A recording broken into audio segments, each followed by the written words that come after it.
Hello everyone, my name is Supreme123 and today I'm going to see can I beat Pokémon Ruby with a team of only one Treecko. And yes, I'm doing these unevolved runs on Ruby and Sapphire because they're shorter than Emerald, pickup is better and more suited to these unevolved solo challenges, and I've done previous videos in these games to compile a leaderboard. All caught up? Cool. Now let's talk about Treecko. Its base special attack is really good reading for a grass type, but not many other moves on that list are special based. Treecko is the speed merchant of the starter trio, so we don't really need quick attack, as every attack is going to be quick enough. Being a grass type, I'm expecting a pretty simple first gym battle, but the ones after that are going to be troublesome. We do get access to some pretty decent TMs, but nothing really breathtaking. The standouts being the likes of Dig, Brick Break and Aerial Ace. It's mainly a bunch of utility moves for tough situations. I'm going to be expecting Treecko to be the most difficult to use out of all the starters, but will this be true? Well, to find out, leave a like and subscribe, and then you'll be notified of when those new videos come up. And also follow me on Twitter at Supreme123. And here are the rules of the challenge. I can only use Treecko in battle. I am allowed other Pokemon in my team for the uses of HMs and pickup, but I can't use them in battle. No items in battle, only held items and items outside of battle will be used, and no cheating, glitches or exploits. And without further ado, let's get into the challenge. Treecko's stats are looking good with 11s across the board, minus defense, and it has a plus attack minus speed nature, which is fine seeing as it's fast enough anyway. The first rival battle was a bit of a close call but not too bad, and of course after doing all this starting stuff I just want to rush over to the gym right away seeing as I'm not really worried with a grass type. Okay, maybe I'm a little bit too cocky this time since Nosepass is pretty tough, but I'm still pretty damn confident. The only trainers I battled on the way were the first trainer on Route 102, the trainer before Petalburg Woods, and the Team Magma Grunt. On Treecko's nickname, it's the Italian word for green. It's not very inspired, but I can imagine Treecko being Italian, or at least from downtown Brooklyn. Hey, I'm walking here! After getting through the woods, I got the TM for Bullet Seed, a multi-hit grass type move that will be good enough for battling Nosepass if we get enough good rolls, since Absorb just isn't strong enough on its own. I decided to use the trainers in her gym for a bit of quick and free EXP and battled Roxanne herself. Also, unlike the Emerald Legendary runs, I do save before the battles like bosses and gym leaders, but for the Elite Four I have to do them all in a single run. Maybe special treatment for the champion, but we're actually going to have to get there first. In the battle with Roxanne I did actually lose first time, but even still the Geodude was a piece of cake. Nosepass was only really tough due to our bad Bullet Seed rolls. If we had only gotten one more hit we would have actually won, and Rock Tomb hits like a ton of bricks, well, a ton of rocks to be specific. My next attempt was much better as Roxanne didn't really attack with Nosepass. Of course the Geodude is an easy knockout taking us to level 13. Nosepass just used Harden and was healed multiple times by potions, wasting its turns. Luckily we got a critical hit on one of the Bullet Seed turns and that was that. Nosepass was defeated and we get the first gym badge in a bit more difficult circumstances than I expected. We also get the Rock Tomb TM, which is probably going to be useful later on in the run.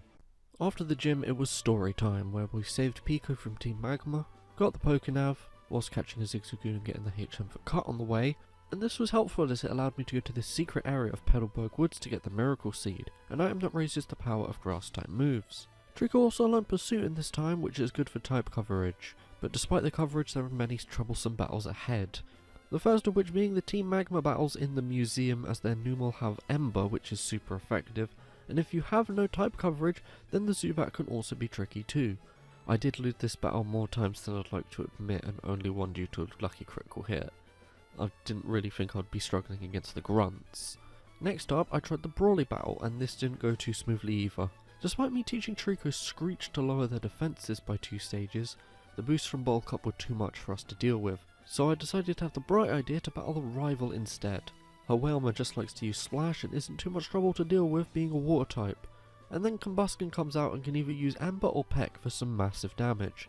Yeah, that's not going too well either. Time to grind on the trainers around Slateport and try again. This time at level 23 and we got a winning run thanks to a critical hit on Combusken. Sometimes you just need a bit of luck on your side. I then went to Marvel City and easily dispatched of Wally despite not healing up at all, and got the HM for Rock Smash, which is going to be very important in the next gym battle despite it being an extremely weak HM move. Rock Smash is a fighting type move that lowers the opponent's defense, and it's really going to be helpful against Watson's electric and steel types.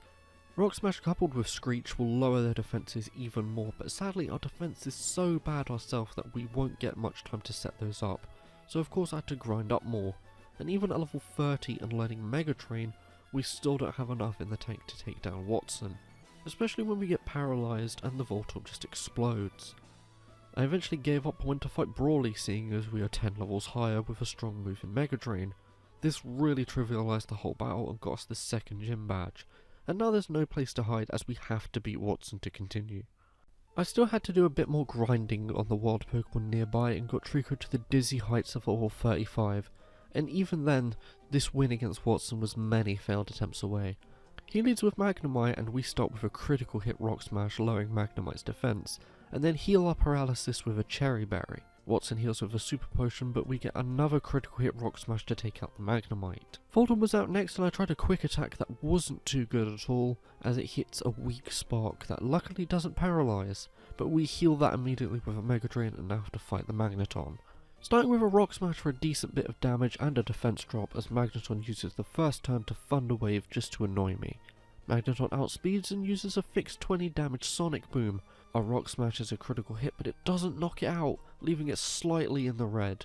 Of course we know there's a healing item on the way as we keep exchanging damage, with Magnetons being weaker than mine, but are somehow not succumbing to paralysis. We finally get enough Rock Smashes to win the battle and the third gym badge. And that could have been a lot worse, but we were super lucky with the critical hits that basically won us the battle.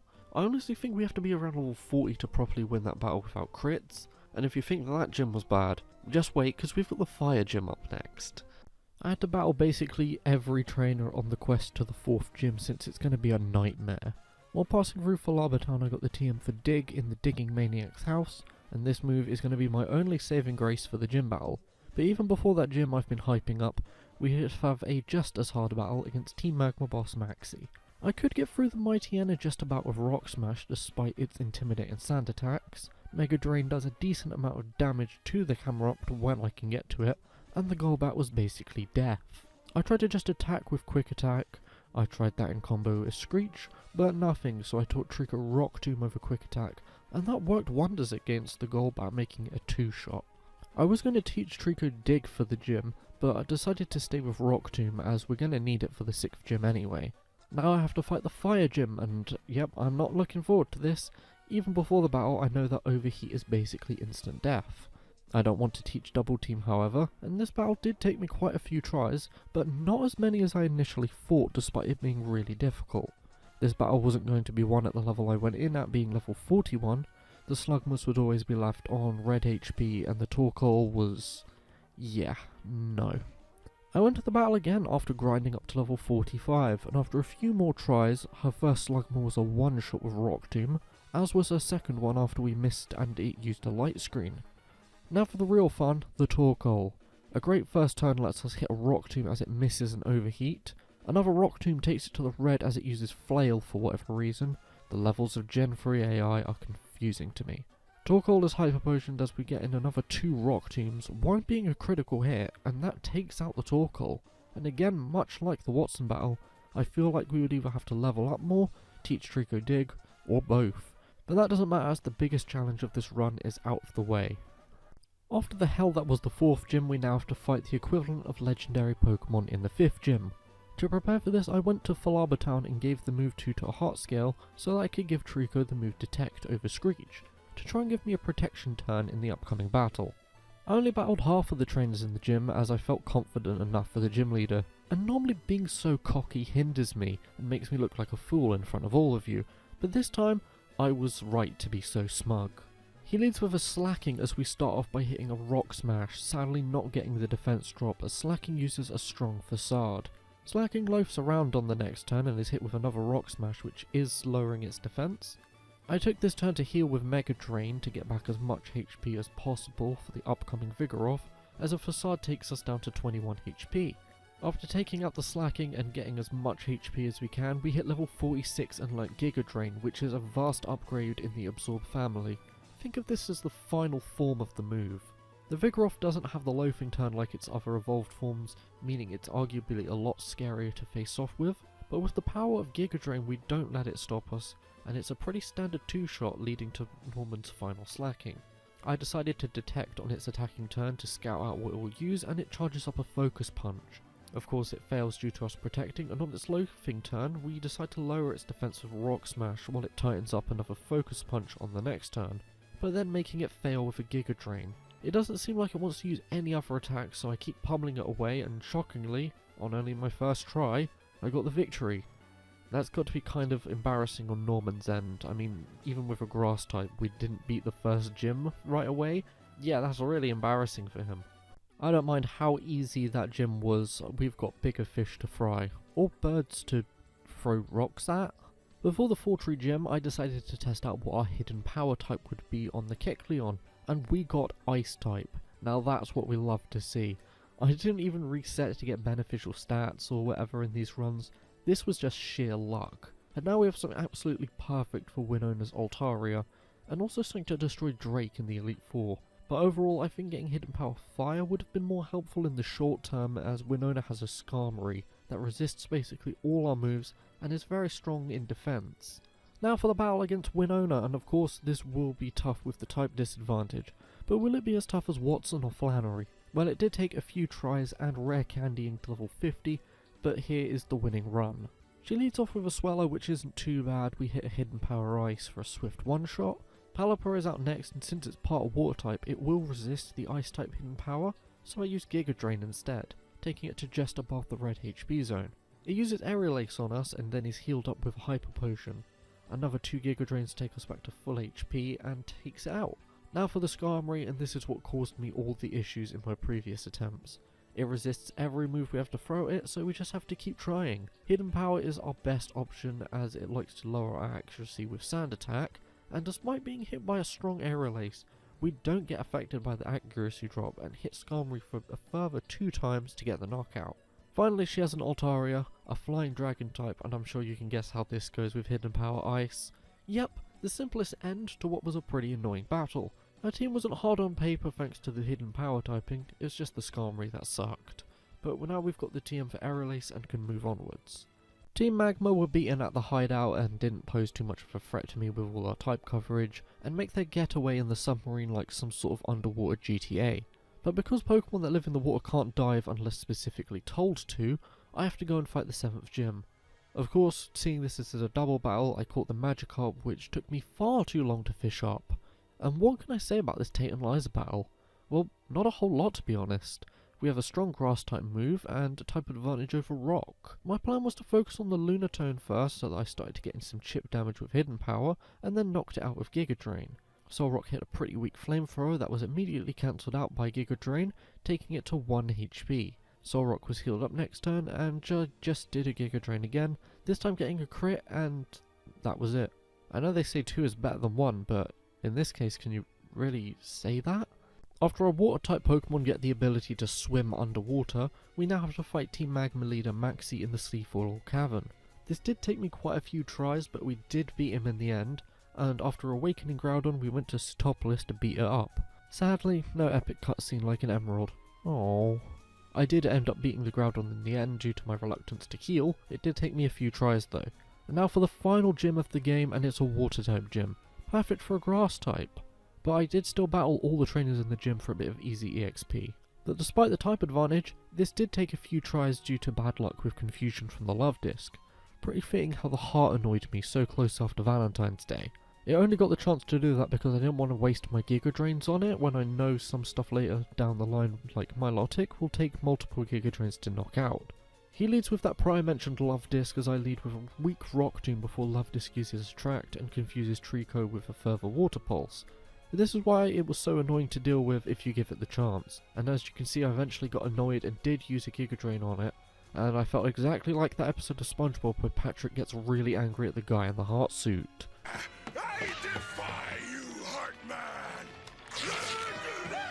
On the following Celio I use Rock Tomb to get in a bit of damage, since in previous attempts it survives a Giga Drain. This means it can hit an Aurora Beam taking us to 18 HP. Luckily we can heal a lot of it back with Giga Drain, and even a bit more on the Milotic that comes out next. It does hit an Ice Beam taking us to 11 HP this time, but a second Giga Drain was just enough, as I think that may have been a damage range, but hey, I'm not complaining. Whiscash is a ground and water type, so Giga Drain and bye bye. And then finally comes the Sea King, which lives on a sliver, meaning I have to use another Giga Drain and a hidden power to win the last gym badge. And that gym wasn't too bad at all, like quite a few of them actually. I thought this challenge would be a lot more rage inducing than this, but I've been fairly calm. But let's see how the Elite Four treats me. So with all the gym badges in our possession, we can now go face the Elite Four. But before that I had to fight Wally, teaching Dig to Treecko so I can deal with the Magneton easier. Wally was no issue at all, and just before I left the Victory Road, I wanted to look at Treecko's stats, but used Dig, and left the cave altogether, so I had to go through it again. So now we're at level 60, but from a few test attempts it's clear that we are not ready at this level. I taught Aerial Ace over Dig, which in hindsight was a very poor decision, and I'll soon explain why, but even at level 70 we still struggled massively. I was saving before the Elite Four to save my PP restoring items, and could only make it as far as Phoebe's Sableye, which utilises the attack status to take us out. I used 2 extra PP ups I got while grinding with pickup mons in my party on hidden power. I was also getting quite a few rare candies, making the grinding easier, and at level 75 we got to Glacier, after finally getting a bit of good luck versus Phoebe, but it still was not good enough as our weakness to ice is our downfall. Now at level 77 I actually made it to the champion, and I'm sure you can tell that by me skipping the rest of the Elite Four recap, this means I lost. But not just any old loss, this one was on the first Pokemon, which is Skarmory. I have no counters for this thing unless I get the extremely ungodly luck, which never falls in my favour. If I give Treecko a King's Rock, I have to hope that it flinches the Skarmory, and I can't even use Double Team since it has Aerial Ace, and even if I can attack it, then it can use Toxic, which will beat us faster than we can beat Steven. I doubt that will even happen right now, as we've got to use up all our luck against Phoebe to avoid the bad luck with Burn, Freeze, Confusion, Attraction, and Curse. Somehow I did have another run where I got to the champion and critical hit Skarmory twice, but Cradily was too much to handle and hit a strong Sludge Bomb, mixed in with the poison as well. We're now at level 80. This level isn't too bad, as I know I can get through the Elite Four relatively unworried. The only issue is that Dusclops love to use Curse at this level, which was really annoying. I did actually save before the champion to see how well I would do without Double Team, and it's going to be a fat nope. Even if I can get past the Skarmory somehow, the Armaldo and Cradily are still too tough. I don't want to resort to using Double Team, but Treecko is going to have to be at a really high level to even stand a chance here. After a few more tries and accidentally saving, meaning I lost all my leper berries, I'm now at level 90, and going through the Elite Four is nothing you haven't seen before at level 80. Obviously, it's just a lot easier. These runs against Sydney and Phoebe are at a lower level than 90 because I forgot to record them at level 90. Sydney's Absol used to be a threat with Sword Stance and Aerial Ace, but since we got Brick Break in our moveset, it isn't too much to worry about. The more annoying thing in most runs afterwards was the Shiftry using Fake Out and Swagger giving me pretty terrible confusion luck. Apart from that, he wasn't too much trouble. Phoebe is no longer using Curse, so fantastic, but there are 100 other status conditions that I have to worry about. The Dusclops have a fair bit of bulk mixed in with their ability of pressure, hitting our PP pretty hard. I just realised what I said there. Oh, I'm a mature adult. Sableye was also annoying due to Attract and its lack of weaknesses, but we still managed to pull through in the end.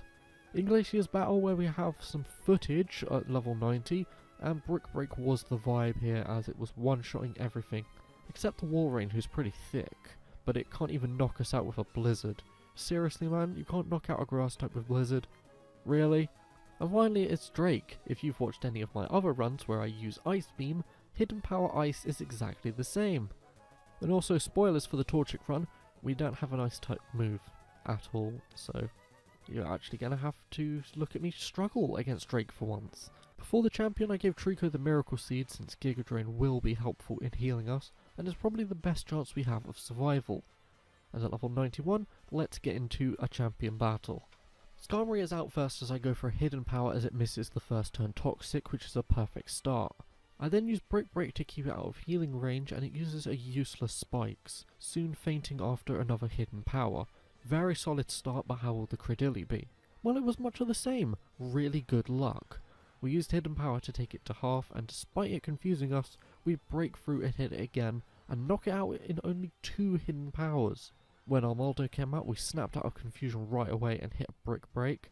It then used Aerial Ace for around the same amount of damage as we did to it. I wanted to heal up a tad, so I used Giga Drain, but that ended up beating the Armaldo. I certainly didn't expect that. We're looking in a really decent position as Claydol comes out and it takes a truckload of damage to Hidden Power, but it does raise its special defense with Light Screen.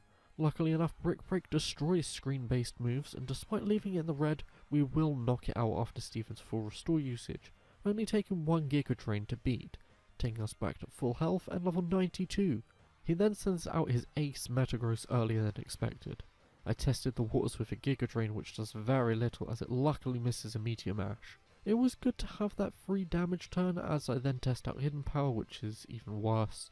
Metagross's Meteor Mash takes us to half health as we heal up a bit more with Giga Drain to avoid being knocked out. That Giga Drain made a world of difference as Metagross hits a Hyper Beam that would have surely taken us out without the heal. Metagross then eats a Citrus Berry through its obvious mouth, as another Giga Drain takes it barely into the red, prompting a full restore. I kept going for Giga Drains to be able to live an attack, and it misses another Hyper Beam and lives on a Sliver, but after taking us to 38 HP, Steven decides against another full restore and allows Metagross to faint. His final Pokemon is Aggron, and of course I go for that 4x super effective Brick Break, but against all odds, it doesn't knock Aggron out.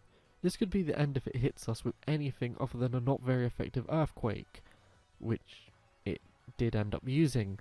Treecko is left on 8 HP, and after a full restore on the Aggron, we hit a Brick Break and oh, come on, just knock it out. Okay, another full restore, and then we can take it out with 2 Brick Breaks. That was a bit annoying from the Aggron, but regardless, I have officially beaten Pokemon Ruby with only a Treecko, finishing the game at an in-game time of 11 hours, 30 minutes, and ending at level 92.